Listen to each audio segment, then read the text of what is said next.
everybody, and welcome back to the channel. Now I admit with this video I have no idea what I am doing, but I'm going to do something. I know what I'm going to do, I just don't know if this is going to work. I have not really heard of anybody doing it or trying it, so I'm going to try it.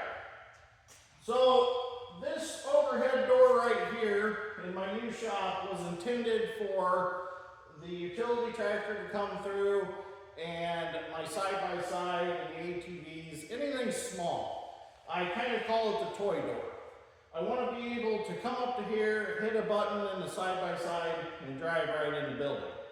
Now the other overhead door, the 12x12, that is going to be for like my pickups, things like that. Anything that'll fit through that doorway. It's also going to have a door opener on it at some point. These doors were set up, if you see that flat spot right up here, right there, those flat spots are intended for the jackshaft style door openers that turn the pipe and pick the doors up and down. Well, those openers are pretty expensive. They're like $400 to $600 a piece, depending on where you get them. The more expensive one, well, there's also industrial style ones, which are real expensive. Depending on where you get them from, brand-wise, some go up faster than others. It seems like the cheaper ones are a little bit slower, the more expensive ones are a little bit quicker to put the door up. I've got time for the door to go up, I can wait on it. But I didn't want to spend like $450 just for this door to make it go up. So I got on Amazon and they had these beam up garage door openers, which this is just your typical track type with the roller chain door opener. And I'm going to try to use this mounted beside the door to pick the door up and down. Now the reason I'm going to do this is because these are high-rise tracks to get, since I have 16-foot, 6-inch ceilings, I wanted this door to go up as high as I possibly could because I didn't want the door tracks to just come part way up and be like right here sticking out. I figured if I ever want to pull a combine all the way up in this corner, I don't want to worry about hitting the door track or the door opener in the windshield of the combine. So I said, would you make it so the tracks go all the way to the ceiling or as possibly close as they can? That way they're not taking up any ceiling height right here. Which they've done a really good job because they're within a foot and a half of the ceiling. But that made it challenging for a garage door opener other than the jackshaft style. So I think this is going to work. I don't think I've ever heard of anybody doing it. So we're going to go ahead and try it and see if it works because this door opener was only $129. I know it's a cheaper door opener, but might as well give it a shot. So we'll go ahead and get it open here, see what we got.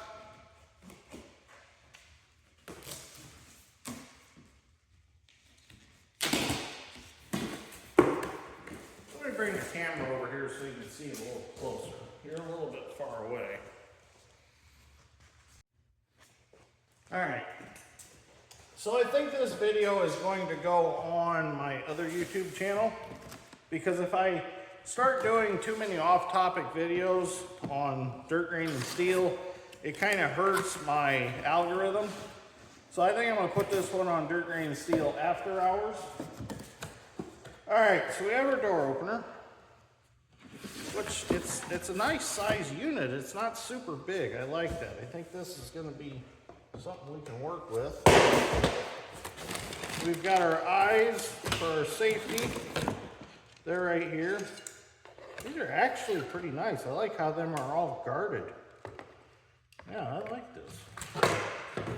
Maybe I'll look at their jackshaft opener for that other door.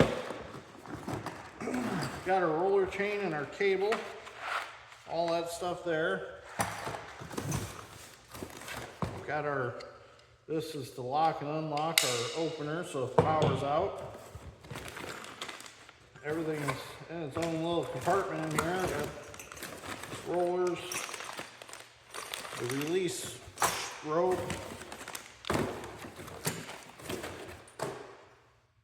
brackets, Everything's adjustable. Got some little angle iron with holes to mount stuff with. And we got our track.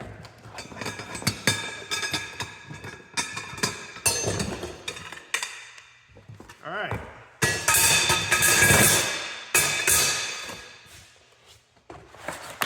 All that's in the box. I suppose we should look through the instructions real quick. The product manual, it doesn't say anything so far about not mounting it on the wall.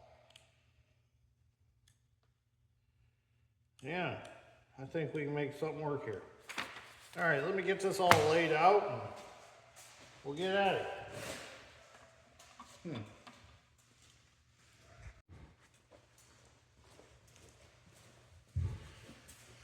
Okay, so I got the garage door opener fully assembled here.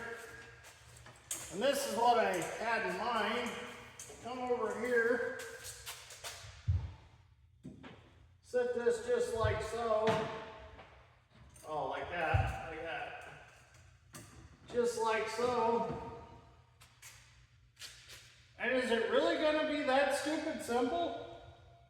Just bolt it to that bracket up there, put the arm out to the door here, and pick it right up? I think it might be. I think we're on to something here.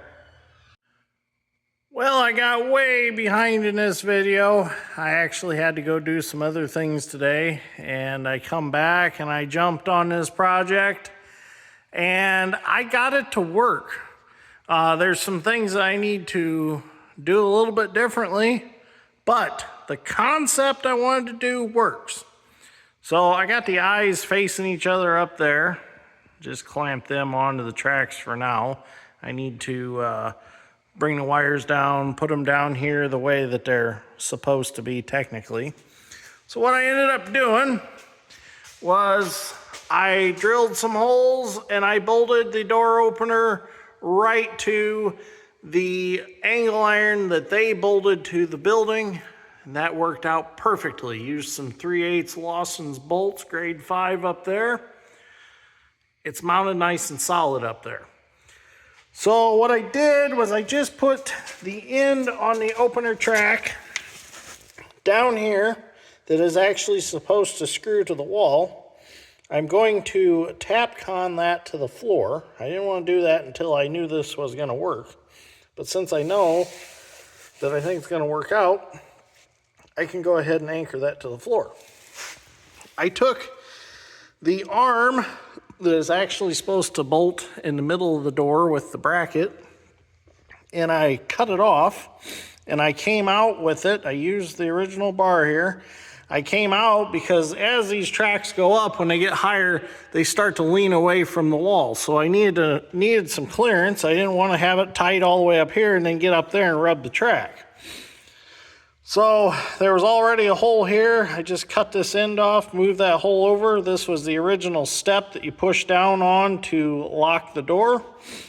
Cut that bar off, took the piece that I cut off, laid up here, welded it both sides, and put the pin back in the quick release here. This is where your rope usually ties to, so when your power's out, you can jerk that and slide that, which this still works.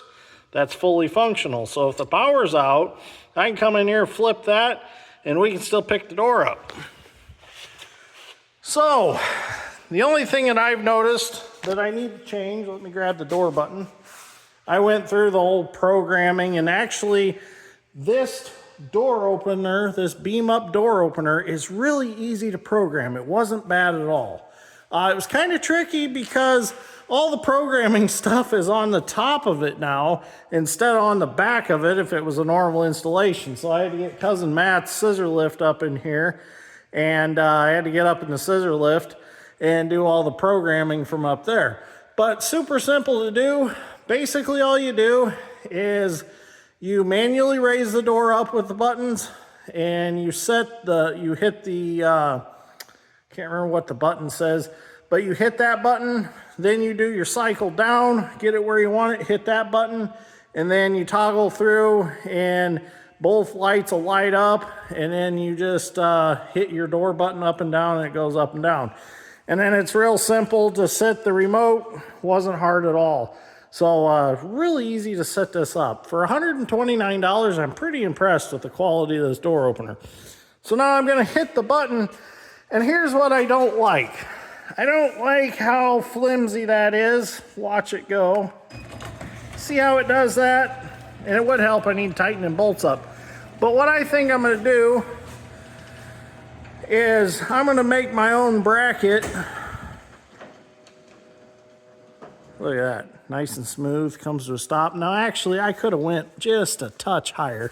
I'm still about, maybe inch and a half low right there, but that's all right. That's plenty high. That'll get the utility tractor and side-by-side through. But what I want to do, we'll bring this down here so we can stop it midway. Right there.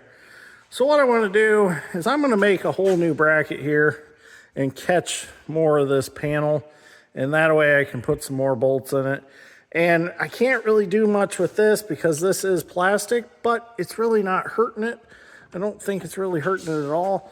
It's just that this loosened up, and that's going to be the issue. But we'll put it back down. Oh, wrong way. Oh, it's got to cycle all the way to the top. And there we go.